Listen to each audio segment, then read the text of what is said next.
السلام علیکم، میں ہوں فرحت قاضی اور آپ دیکھ رہے ہیں تھاٹس ایریا 7۔ ایک گھر میں ایک بوڑھی عورت اور ایک بیوہ عورت رہتی تھی، جن کے پاس کھیت کی کچھ زمینیں تھیں جن سے ان کا گزر بسر ہوتا تھا۔ ان کے پاس ان کا ایک بیل بھی پلا ہوا تھا جس سے وہ کافی پیار کرتی تھی۔ پاس ہی کے گاؤں کے کچھ لوگوں کی نظریں ان کی زمین پر تھی، وہ کسی بھی طرح ان کی زمین کو حاصل کرنا چاہتے تھے۔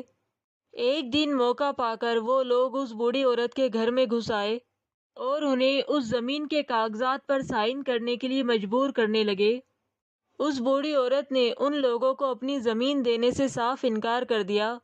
وہ لوگ اس بوڑھی عورت کو اور اس بیوہ عورت کو دھمکی دینے لگے، لیکن وہ بوڑھی عورت اپنی زمین دینے سے اور اپنی زمین کے کاغذات پر سائن کرنے سے مسلسل انکار کرتی رہی، جس سے غصے میں آ کر وہ لوگ اس بوڑھی عورت کے ساتھ اور اس بیوہ عورت کے ساتھ ہاتھا پائی کرنے لگے۔ گھر کے باہر ہی ان کا پلا ہوا بیل ایک کھوٹے سے بندھا ہوا تھا۔ اس نے اپنی مالکین کی اندر سے آتی ہوئی آوازیں سنی۔ وہ بیل اپنی مالکین کی مسلسل آتی ہوئی آوازوں پر بے چین ہو گیا۔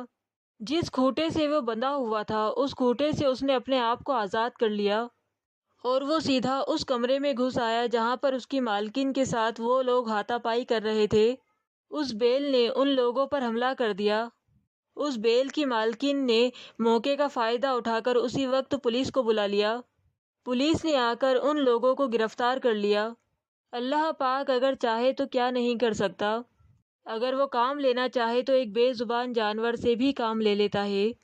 یہ بے زبان جانور بھی اپنے رب کو سمجھتے ہیں اور دن رات اسی کی تسبیح کرتے ہیں جو ہمارا اور ان سب کا رب ہے۔ اللہ تعالی ہمیں اور آپ کو صحیح راستے پر چلنے کی توفیق دے۔ اللہ حافظ۔